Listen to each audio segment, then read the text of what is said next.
Hey, what's up guys? Welcome back to my channel. It's been a while since I did a video on cancer, and I've yet to address the ridiculous claim that baking soda cures cancer. Yes, we're going to have some fun here.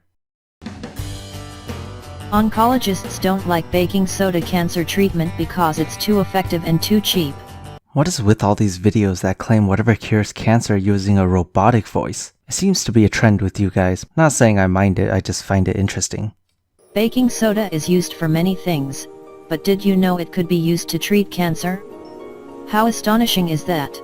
Very astonishing indeed. If you could just show me the paper on this and the clinical trial results, that'd be great, thanks. Even the most aggressive cancers which have metastasized have been reversed with baking soda cancer treatments. So, why aren't more doctors using these treatments? They tell us chemotherapy saves lives, boosts long-term survival rates and does not damage healthy cells. Well, actually, I don't know any doctor who would say chemotherapy doesn't damage healthy cells. In fact, it's very well known that chemotherapy attacks both the cancer cells and the regular ones. One reason cancer is so difficult to treat is how similar it can be to its surrounding cells, since it is essentially just mutated cells that were once healthy. It's not like bacteria or viruses, where they have fundamental differences from eukaryotic cells, and therefore we can target properties that those other microorganisms have without damaging our own cells. Antibiotics is a great example of us doing something along those lines. Take penicillin, for example, where it targets bacteria cell walls, something that is missing from animal cells. Tumor cells, on the other hand, don't have many differences from healthy cells and is therefore difficult to target. But that doesn't mean we can't try. Many chemicals found in chemotherapy do precisely that. Let's take a look at a specific example. Keep in mind that cancer treatment has been increasingly personalized over the last few years, so doctors often employ a variety of chemicals which are different for each patient. Cisplatin is a common drug used to treat a variety of cancers and works by interfering with DNA replication. The logic is that since cancer cells divide rapidly, they will need more DNA synthesis compared to regular cells. Inhibiting DNA replication essentially inhibits cell division, thus inhibiting cancer cell growth. Plenty of drugs used in cancer treatments actually work by blocking replicative behaviors. Although many normal cells that don't divide rapidly won't be affected, many do, which can cause many of the side effects associated with chemotherapy. This is well known. Doctors have known this for years and years. No one is claiming that chemotherapy won't affect healthy cells at all. While damaging healthy cells, chemotherapy also triggers them to secrete a protein that sustains tumor growth and resistance to further treatment. As crazy as this sounds, I honestly wouldn't be surprised if it were a real thing, although from my knowledge this doesn't sound correct. There are two facts similar to this one that are true though. Tumor cells themselves, rather than chemotherapy, can cause other cells to secrete proteins that will strengthen their survival and replicative behaviors by creating an optimal microenvironment. It can also recruit cells directly, which can protect the tumor. Pretty scary, isn't it? Second, chemotherapy can indeed make cells resistant. Platinum-based chemotherapy can cause cancer cells to be platinum resistant once they relapse. A lot of research going on right now actually focuses on how we can deal with resistant cancer cells once they return. However, this is due to a number of reasons not associated with healthy cells. For example, natural selection of tumor cells, increase in certain gene expression that protects the cell, loss of transfer protein that allows the drug through the membrane, or simply a new mechanism that can counteract the drug. Cancer is scary because of how fast it can actually change its genetic makeup to counter whatever we throw at it. When we try to fight cancer via angiogenesis inhibition, cancer fights back. When we try immunotherapy, cancer fights back. When we try whatever really, cancer fights back. And it can do this mostly just relying on itself. From what I'm aware, regular cells don't secrete a protein to help them under the effects of chemotherapy. Yet 9 out of 10 cancer patients turn to chemotherapy first because they are never told of all harm it causes. Well, no. Pretty sure oncologists would go over the negative effects of any treatment before giving it to patients. Why are they using it if chemotherapy does more harm than good? Solely because doctors and pharmaceutical companies make money from it. That's the only reason chemotherapy is still practiced. Let's pretend what you say is true for the sake of argument. In that case, why would they give you chemotherapy at all? Why give you something that actually harms you? According to your logic, the patient needs to be sick but also alive in order to continue receiving treatment for pharmaceutical companies to make money. If you give people something that harms them and makes the tumor more deadly, that would just kill people faster and you won't get your money. Why wouldn't doctors just prescribe something that has no effect? That way the cancer won't be gone and the patient will live longer to pay bills. Your logic doesn't even make any sense, much less it being true. Baking soda treatments? They simply couldn't make enough money by curing cancers. What exactly is baking soda? Sodium bicarbonate, NaHCO3, commonly called baking soda, is a natural substance used in the human body within the bloodstream to regulate pH as a counterbalance to acid buildup, which is critical to life. Bicarbonate does indeed play a role in the body, such as in the blood and in the digestive tract, but its purpose isn't just for pH regulation. A large portion of carbon dioxide in our blood is first converted to carbonic acid by carbonic anhydrase, then dissolved into a proton and bicarbonate molecule. Since it is the tissues that produce carbon dioxide from metabolism, bicarbonate generally is produced by tissues and released by the lungs as carbon dioxide. In this form, bicarbonate is the conjugate base to carbonic acid, meaning it is used as a buffer in the blood. If the blood gets too acidic, the buffer will resist the pH change as much as possible. But on the other hand, it also works if the pH gets too high. In your explanation, you seem to have forgotten to mention that second part. Oh dear, good thing I'm here to correct you. Oh wait, I'm sorry. That punches the hole in your argument that baking soda can kill cancer cells by raising the blood pH, doesn't it? It affects the pH of cells and tissues. I know I mentioned that it acts as a buffer in the blood, but if you only introduce the base without its conjugate acid counterpart, it really just enters your body as a base. So I guess, yeah, by that logic, it would increase the pH of your body. But, a very big but here, the body has many core pH regulative processes. Depending only on a buffer in the blood is absurd and would subjugate the organism to many different types of acidosis and alkalosis. I'm gonna get to this later.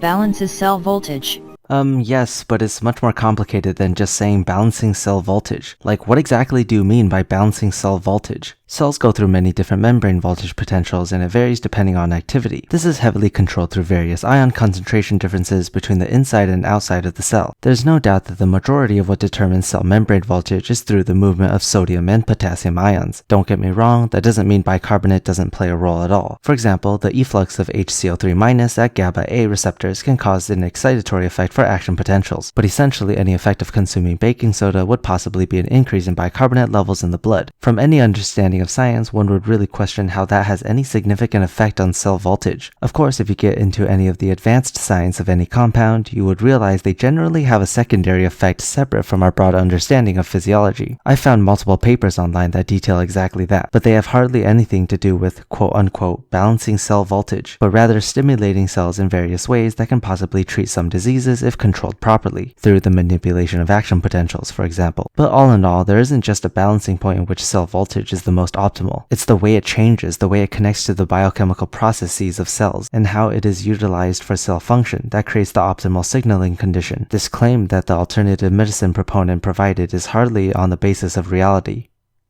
And increases CO2, which helps with oxygenation.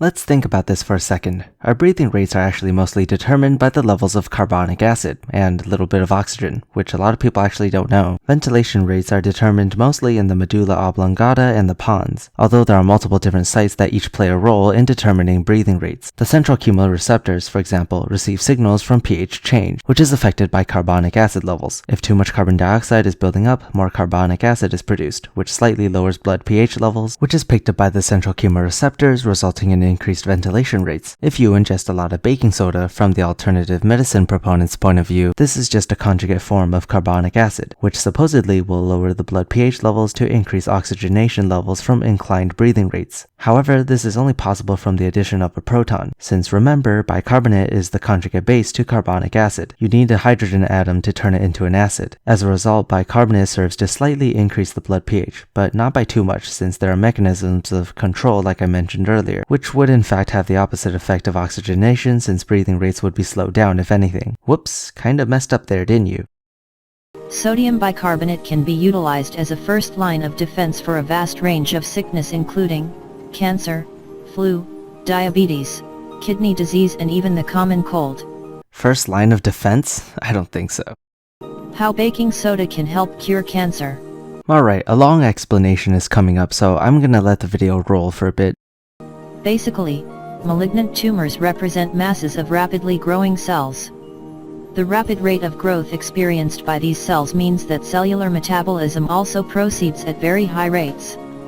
Therefore, cancer cells are using a lot more carbohydrates and sugars to generate energy in the form of ADP, adenosine triphosphate. However, some of the compounds formed from the energy production include lactic acid and pyruvic acid. Under normal circumstances, these compounds are cleared and utilized as soon as they are produced.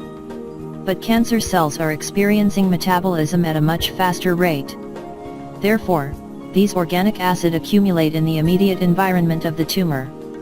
The high level of extracellular acidity around the tumor is one of the chief driving force behind the metastasis of cancer tumors. Basically, cancer cells need an acidic environment to grow and spread rapidly.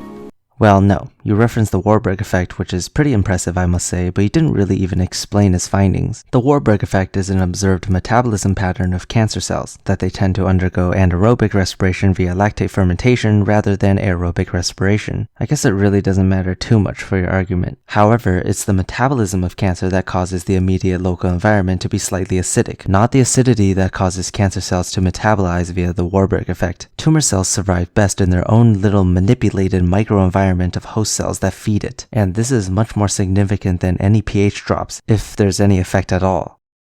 Some cancer experts, therefore, believe that by buffering the tumor microenvironment with an alkalizing compound, the pH of tumors can be raised enough to starve them and stop their growth and spread.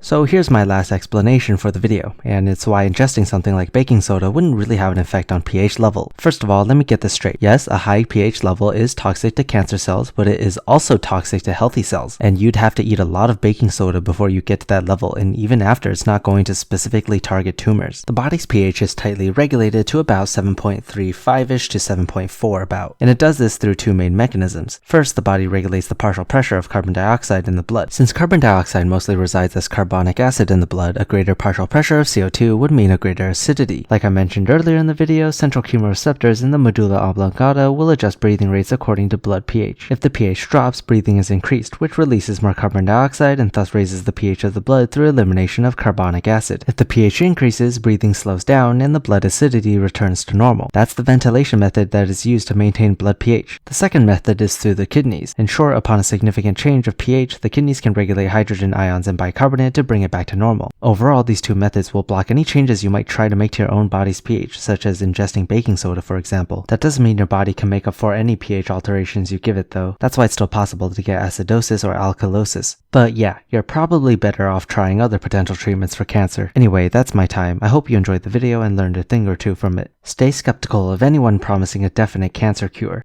Bye.